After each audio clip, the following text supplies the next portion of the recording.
Alright people, we need to talk. I know it's a tired topic, but it's time that every fencer realize footwork needs to become an essential part of your training. I'm speaking as someone who every now and then trips over his own feet, but also as someone who sees time and time again how fencer get hand sniped or leg shot at tournaments simply because they don't move their feet properly. So today I'm giving you everything you need to know to step up your footwork game. Before we even think about moving, we need to know how to stand. But first of all, some words to the, I would call it, traditional HEMA footwork.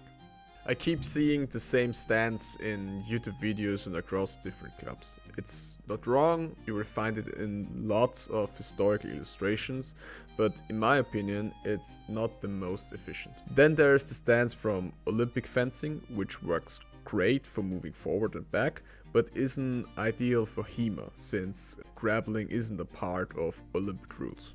The perfect stance for HEMA is a combination of both. Here's how to do it. Grab a long sword and lay it on the ground in front of you. Form an L shape with your feet. Now step with your dominant foot over the cross guard. When you have done this, step over the blade of the longsword. This gives you a stance where you can move forward and sideways with stability and control. Make sure your knee is in line with your torso. It shouldn't turn outwards or inwards.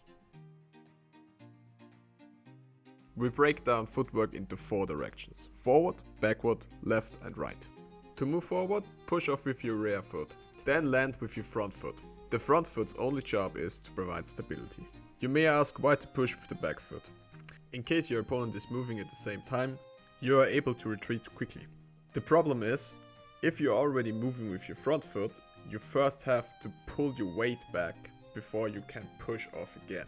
That may not sound like much, but it can absolutely decide the outcome of a fight. When we're moving backwards, we do the opposite. The front foot pushes and the rear foot stabilize. That's the basic fencing step, but it's not the only way we can move forward or backward. With the passing step, we can close the distance between us and our opponent much faster. For the passing step, you need to focus on your hip rotation.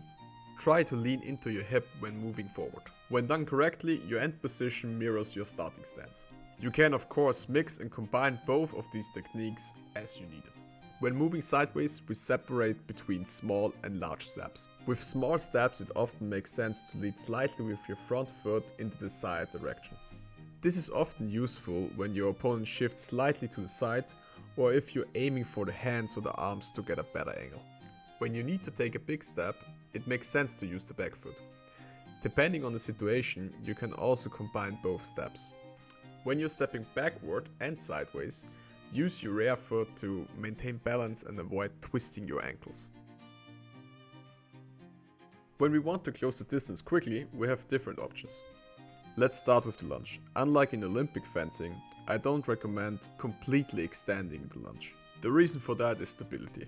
I always suggest keeping at least your toe on the ground with your rear foot. That way you can quickly launch into a flash or retreat if needed. The next on the list is the flash. The flash is pretty self-explanatory. It's just use as many steps as needed to reach your opponent. I recommend lift your upper body, then falling forward slightly. Imagine your dog is pulling you forward on a leash. You only stop running when you hit your opponent or you missed your attack. The last option is the passing step. The most important thing here is to maintain your structure. A lot of people end up turning the passing step into a flash. That's not the point. Since you are moving at a high speed, try to use 1 to 2 short steps to slow down, so you can stay in control of your movement. But what if your opponent attacks or your own attack misses? Then you want to create space between your opponent and yourself as fast as possible. And also there we have different options to choose from.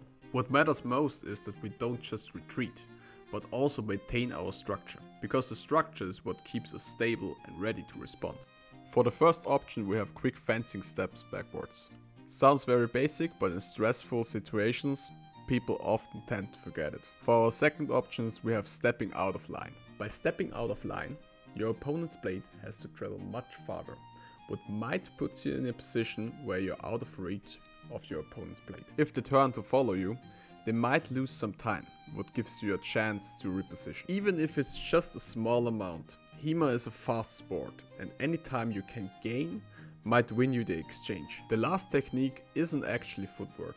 You just need to use body mechanics. Shift your weight into your hips and let yourself fall back. If the strike of your opponent misses, you can instantly move forward again and be back in range. And that's it for today's video. If I forgot something or you disagree, drop it in the comments down below. As one of the newer content creators on YouTube, I would also appreciate it if you give me some feedback on this format of video, and if you like to see more kinds of these videos, let me also know in the comment section down below.